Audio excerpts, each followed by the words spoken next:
Hello, everyone, and welcome to another LPL Market Signals podcast. Jeff Bookbinder here, your host for this week, with my friend and colleague, Dr. Jeffrey Roach. How are you today, sir? Hello, hello. Glad to be back on the podcast with you. Good to have you back, Jeff. Good to have you back.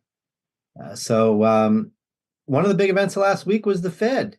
So I am glad you are here to help me make sense of that event, which on the surface didn't look like great news, but if you peel back the onion, as I like to say, it was actually a pretty good message and market friendly. So we'll talk about the Fed today. That's kind of the bulk of our comments that Jeff will take the lead on, and I'll do a quick market recap, and then we'll preview the week ahead, which is actually a very consumer heavy week, not just consumer spending, but consumer confidence and inflation as well. So let's get right to it. It's March 24th, 2025, as we're recording this Monday afternoon, and we are looking at a really nice rally here. So stocks broke a 4-week losing streak last week, and we're off to a really good start so far this week, although, of course, that can change. As we know, tariff headlines can cause this market to go just about anywhere these days. So here is our performance table for last week. S&P 500 up about 0.5%. The Dow and the Russell did a little better. The NASDAQ did a little bit worse. We had a little bit of a tough week again for big tech. So we had NVIDIA down in particular, down about 3%. So that certainly weighed a little bit on tech, which was an underperformer. The best performer last week was energy. So Jeff, we can start with the Fed. Certainly the market liked the Fed's message, although some of the tariff news certainly seemed to give the market some comfort here that it can make progress on carving out a low. Right. So a lot of the takeaways for investors after the chair reported to the press, which was lively. We'll talk more about that just a little bit on the podcast. But Chair Powell did seem to deliver some news that was fairly positive for markets. One thing, it's really important for our listeners to note.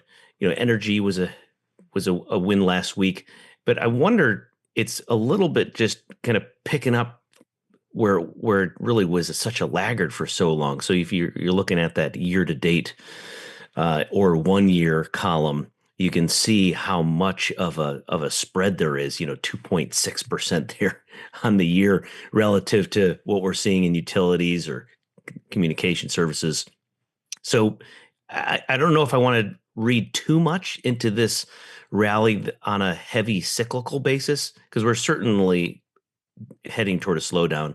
I think most people would agree with me on that this is not a cyclical play as you think about even what we've seen in February and so far in March, where the economy is slowing down. So maybe it's catching up a little bit from last year.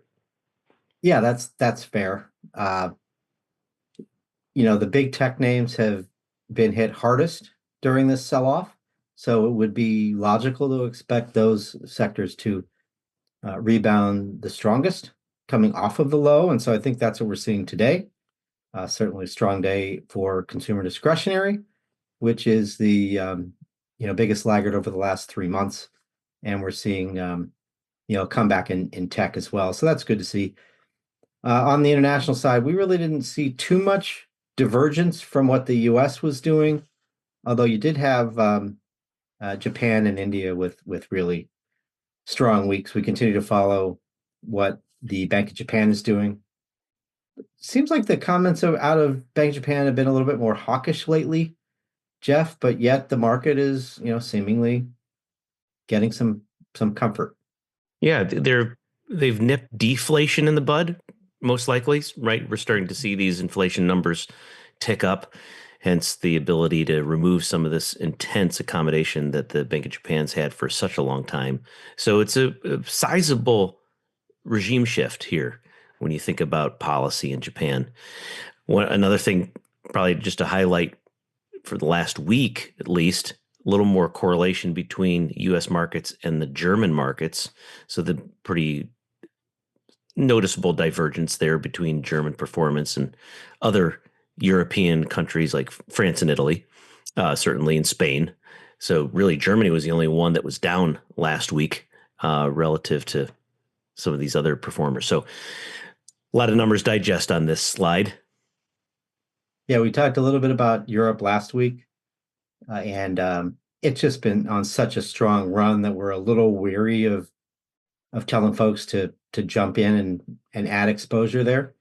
But the LPL research recommended tactical asset allocation is to be neutral, developed international.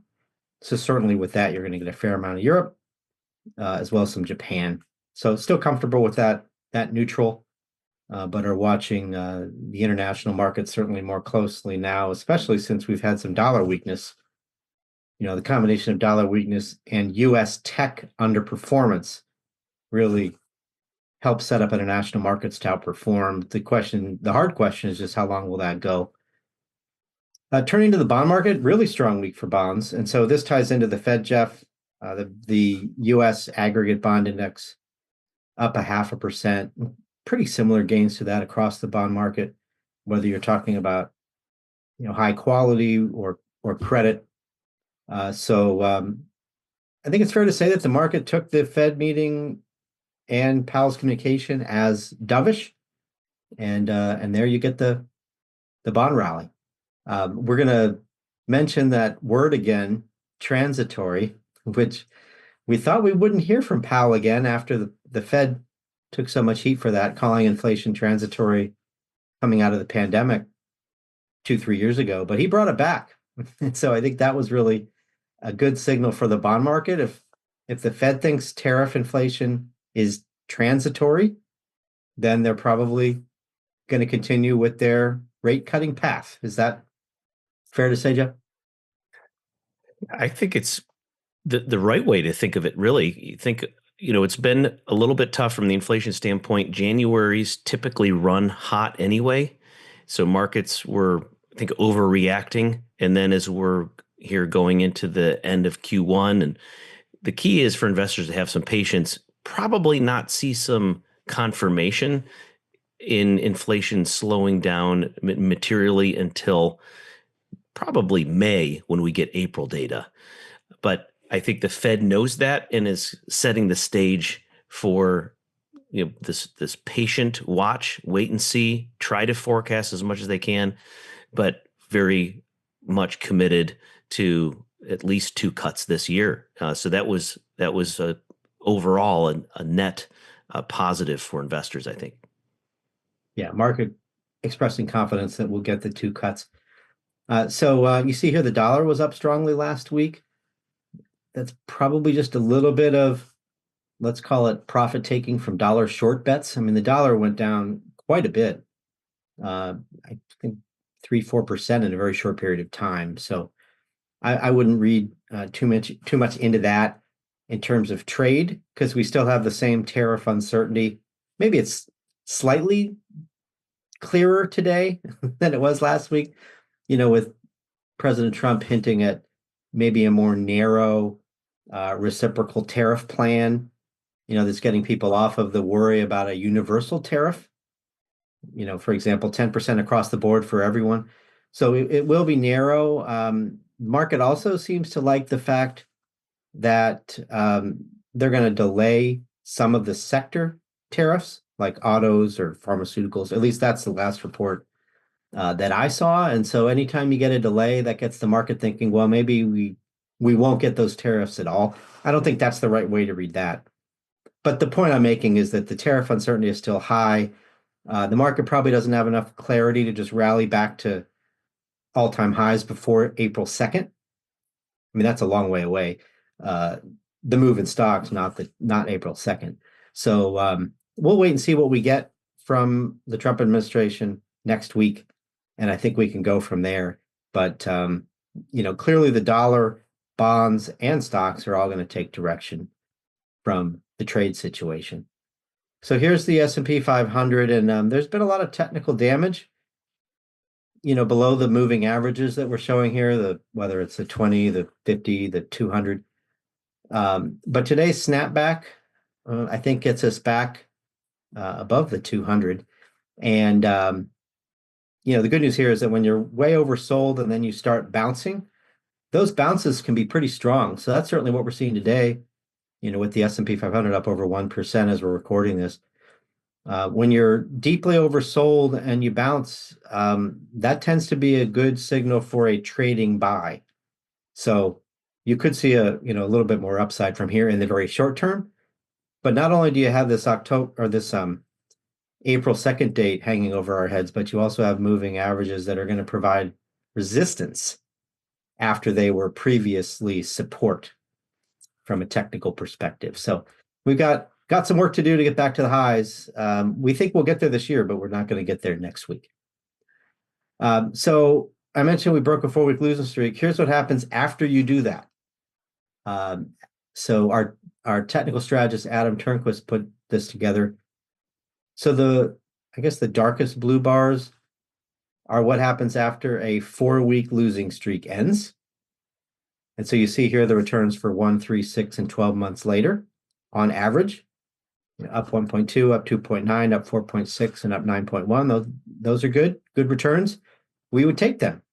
But if you just break out 4-week losing streaks when the index, the S&P 500, is below the 200-day or the 40-week, same thing, you end up getting a little bit weaker returns going forward. So on average, 1 month, 3 months, 6 months, 12 months, it's 0.5 point up, 1 point up, 3.5, and 9. So it ends up in the same place after 12 months, but a little bit weaker return profile when you do this technical damage, right? Which is what we've done. So this is, I think, a really interesting thing to keep in mind. It's really consistent with our view that we're going to have a bumpy year. It'll be higher, we think. In fact, 9% is a pretty reasonable return forecast, we think, for full year, but probably a bumpy path to get there, especially around trade uncertainty.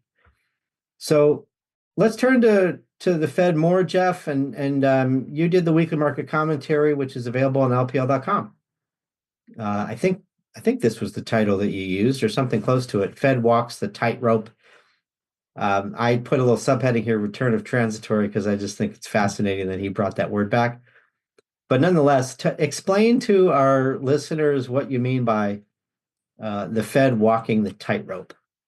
Right. Well, I think it's in that next slide. So when you realize that when we last heard from the Fed in terms of their overall projections, it was in their December meeting. So the Fed, as most of our listeners should know, doesn't release projections after every meeting of the Federal Open Market Committee, the FOMC, but periodically throughout the year, they'll compile individual members' forecasts for everything from growth, inflation, unemployment.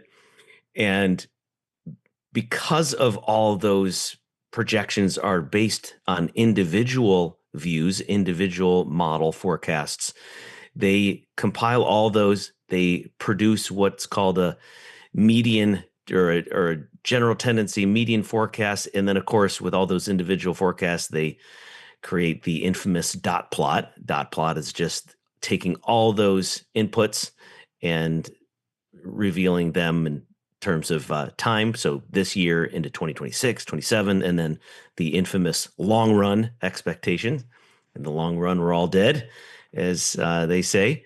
So what was the tightrope was the fact that the Fed and all their individual members, on average, downgraded their growth forecasts and upgraded their inflation forecast. That's what I'm showing here between the two colors there, December 24 and March 25, as I mentioned. Yet at the same time, did not change the median expectations for 2 cuts in the federal funds rate this year. And that was a little bit of a tightrope, because typically you'd say, all right, well, if growth is slowing, inflation's rising, we're going into a stagflationary environment where you really shouldn't be as aggressive in cutting rates, especially if growth is still hovering somewhere around trend, maybe a little bit softer. So that's where the tightrope came in. But here's where I think it turned out to be a somewhat encouraging sign for investors. And as they were listening to chair talk, a couple things he said. One was the infamous return of the transitory word, meaning tariffs are going to have this one-time step up in prices, not necessarily going to be regularly influencing the inflation metrics. And at the same time, though, there's a large level of uncertainty on believing those forecasts. How well are these models doing in predicting, given the fact that we don't know exactly what the trade arrangements will look like? So, hence, market reactions, the ups and downs and large gyrations and spikes in volatility based on whatever your latest statement from the president is on tariffs. I think one of the things that maybe gives us a little bit of comfort or the ability to say, okay, we can kind of sit and watch and wait, is we're not in an environment where we're seeing fundamental cracks in the banking system. We're not having a Lehman Brothers moment, for example.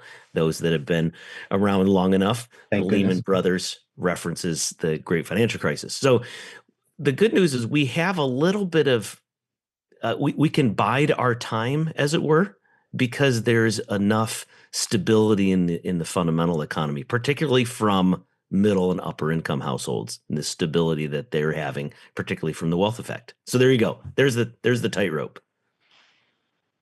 Makes sense. So guiding to stagflation is clearly not a win, but I mean, the market probably expected it to some extent. And you have the transitory nature of tariffs. If the Fed believes that, and they reiterated 2 cuts, that was clearance for the market to go ahead and rally stocks and bonds. So thanks for that, Jeff. Let's go to the second kind of half of your weekly commentary this week, which is about the tax competitiveness of the U.S. Relative to many other countries. And some folks might be surprised to see we didn't score very well, despite the fact that we had tax reform in 2017. Well, I think one of the things that's helpful to think about as it relates to where the markets are, how investors are trying to understand and process this new Trump administration. I think if you go back to the November timeframe, perhaps when markets were extremely exuberant and you had the Trump bump, you think about 4 main factors that were part of this platform. You had, tariffs, you have immigration, you have tax reform or extensions or made permanency, the tax benefits, and then you had deregulation. We've been focusing so much on tariffs recently for obvious reasons, of course, but in my weekly market commentary, what I wanted to say is, well, let's not forget some of the quote unquote mandates that have been talked about. And that might be a little more positive than the headwinds of a tariff. And that's in the tax side of things. But I wanted to also highlight the fact that, when you think about internationally and you think about the complexity of tax, it's not just all about individual taxes. Now, granted, we often talk about that and think about that. But I thought what was interesting is from the Tax Foundation. I thought, well, it's worth highlighting this because this is an opportunity to see if we can make some improvement in the rankings as we compete internationally. We've talked about the trade component. Let's talk about other international metrics. So what this is, Jeff, is it's a ranking based on tax competitiveness. And basically the Tax Foundation uses 5 key factors. So corporate, individual, consumption tax, think of sales tax, property tax, and then cross-border tax rules. So that relates to making money overseas or a type of foreign direct investment. So based on those 5 factors brought together in an index, we're number 18. So there's some opportunities for some upside here, I think, in a practical way. And I think it's fair to say, well, let's not necessarily try to compete with the Estonias and Latvias. They're doing and structuring their tax codes for very different reasons, trying to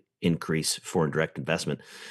We're able to compete, I think, in a way to say, oh, let's overtake Canada, let's overtake Germany. Maybe let's look at ways to be a little more competitive on the tax front. We know that was one of the 4 factors that the new administration is running on, and maybe that might be offsetting some of the headwinds of tariffs tailwinds of tax improvements and deregulation. So I wanted to end on a somewhat of a more optimistic note, as it were, in this week's weekly market commentary. So, Jeff, do you think that the tax reform later this year can help our score? Is that kind of what you're thinking here as you put this together? Exactly. So of the five, one of them is the individual tax component of the country. And I think some improvements there, or just some clarity that the tax cuts could be made permanent, and we can actually afford to Good keeping point. them Mhm. permanent, could help us rise in those rankings. Very good. Yeah, I've been talking about the sequencing challenge this year. We're getting tariffs first, and we're going to get tax cuts later. So the market is reacting, obviously, to the tariffs now.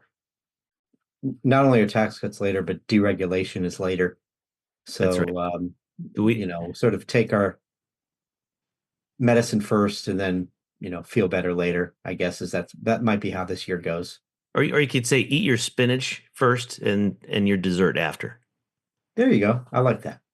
That's better than being sick and needing medicine. Although I think the Trump administration would argue that our trade policy has been, making this country a little sicker than it needed to be. I'll leave that debate for another time. So, Jeff, this next chart is related to the U.S. dollar. I think what you're trying to say here is that U.S. exceptionalism is not dead, because the U.S. economy still looks pretty good here relative to the rest of the world. Right. So That if you wanted to keep that international theme like the previous chart there, and you think, look at just real GDP growth year on year. That's the far left column, and we're in the 2.5 range. That's pretty quarter good. over year based on fourth quarter. So hence December 24. That's why you have the date there. And we had a pretty decent 2024. And at the same time, you still see a Federal Reserve that's on the tighter end of things. So if you go to the far right column, there's our central bank rate, and we're at 4.5. We're on the higher end of things. Perhaps that's one of the reasons why the dollar has remained on the stronger side of things. Growth is not bad. Yes, we're slowing. We don't think that we're going to have a two handle for 2025. We're going to have a one handle on it. But if we're patient enough, we're starting to finally see inflation easing up. Latest read is for February. That's why you see I'm looking at the very bottom row there. February 2025, the CPI number was 2.8. If we wait a little bit, by the time we get to May, it should be a lot better than that. Hence, the Fed has some opportunities to remain fairly confident that they're going to cut a few times this year, despite a slowdown in growth and nagging inflation. Very good. Next chart is on a topic that I get a lot of questions on, especially when I speak to end clients, and it's about mortgage rates.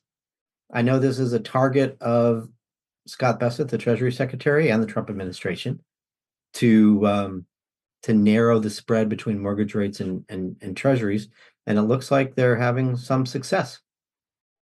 Yeah, a couple. Well, first off, just look at that darker line there, Jeff, and you can see that, on average, the 30-year fixed rate has come way off from those highs where it was above 8% for a while. So those of us that were able to take advantage of a very low mortgage rate in 2021, this graph looks abysmal. But the improvement there is what I wanted to highlight. We're just north of 6.5 as of recording this here on mortgage rates. But I think what was really telling to me was the lighter colored line basically says, okay, pre-pandemic, we were just shy of 200 basis point spread between the 30-year fixed rate and the 10-year treasury.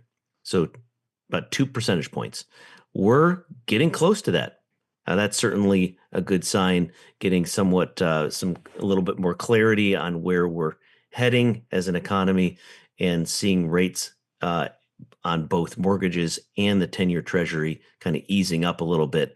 And I don't know, I wouldn't hold my breath for us to get to 2% spread between the 30-year and the 10-year again. but we're certainly trending in the right direction. Yeah, good to see. Certainly, for those of you building bond portfolios, we do like mortgage-backed securities, and we continue to like high quality fixed income, as kind of a buffer against stock market volatility. So this is certainly a tailwind for investors in those kind of portfolios. So high level, still like bonds, keep them high quality. So thanks for that, Jeff. Let's turn to the week ahead preview. And I think my theme for the week is consumers, just because of the data points. I mean, this is really what matters most for the US economy, right? Because we're so consumer dominated, but we've got a number of key consumer data points here. I think the core PCE inflation reading is the headliner. Yeah, that's right. And that comes at the end of the week. But we'll start out earlier this week getting an updated look on confidence. One of these reports that I like looking at within the consumer confidence number is plans to make large purchases like a home, a car, also plans for consumers to go on vacation, both domestic and international. So it's a lot of that discretionary spending that gets a little bit more color out of this confidence number. Of course, we were a little bit disappointed in more recent confidence numbers suggesting that the consumer is becoming a lot more hesitant. And that certainly is a little bit of a concern for earnings and business activity. So look for that consumer confidence coming out from the conference board, and then durable goods the next day. And then the following day is another consumer related item, and that is the number of folks that either lost a job and are filing for unemployment insurance benefit. So those that are filing for the first time, they're considered in the initial jobless claims numbers. And then those that have already filed in previous weeks but have not yet found a job, even though they are actively looking. There's a lot of technical jargon to be able to get approved to get those benefits. You have to be actively looking for work. That's in the continuing claims number. So I'm referencing Thursday right next to that star there. But that's been very, very low and stable, suggesting a tight labor market has certainly been helpful to keep the economy going because people want a job. There's openings, they can get a job and keep earning an income. But end of the week, PCE stands for price consumption expenditures. The price index there, that's the Fed's preferred metric for inflation. Personal consumption expenditures, by the way. P is personal consumption expenditures. So anything above 0.3 month over month would be not good for the markets. 0.3 is consensus. Anything below 0.3 month on month gain for February would be a net positive. But we're seeing a little bit of easing up there. So year on year, the inflation rate, according to PCE, a little bit softer than what you see in the CPI numbers. And that's because of the way those two different metrics are constructed. Fed prefers the price index from the personal consumption expenditures. But you see that there on Friday. That's certainly going to be the most important release for the week. And that could be unnerving, but it could be a lot better too as well. So I think we're going to see a lot more clarity, as I said earlier, when we start moving into April numbers. So we got to be patient as investors, and that's certainly one thing that we try to encourage. We are not in the business of trading. We're the business of investing, long-term investors. So let's be patient. This is for February that we get the February data we get on Friday. Patient until we get that April, May data, and that's certainly going to be a lot better looking than the numbers we'll get on Friday. So as the weather warms, the inflation data might cool. How about that?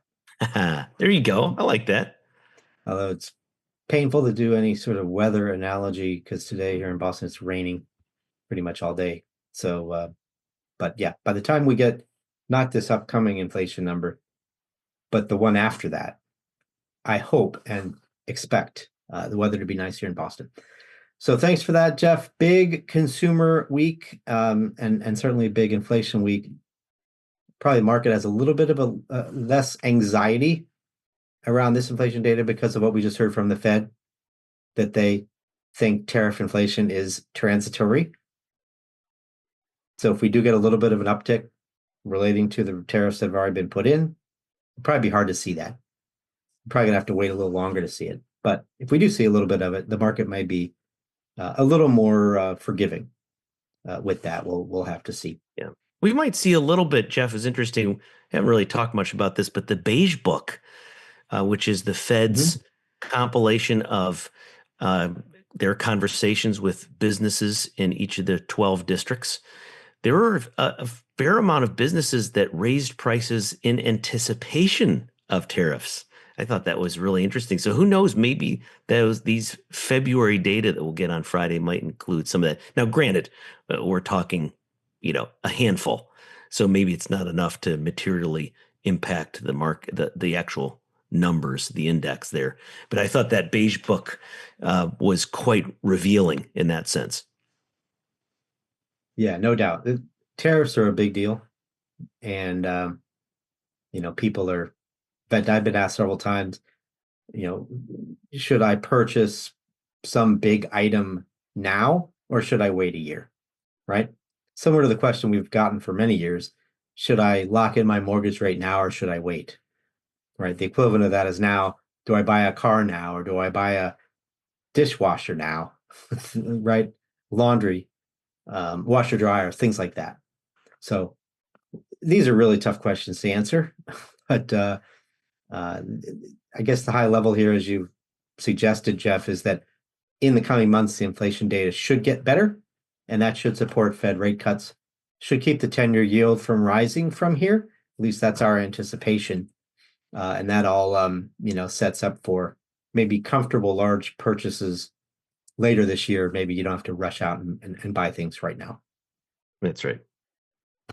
Very good. A comforting message to wrap up. So thanks, Jeff, so much for joining this week and for helping folks understand what we heard from the Fed. It was a little bit confusing, I think, to some folks, the high level message versus the nuance around, reiterating the number of cuts and noting that the tariff inflation, they expected it to be transitory.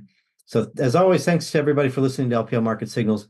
Greatly appreciate your support, and we will be back with you next week. See you then. Take care.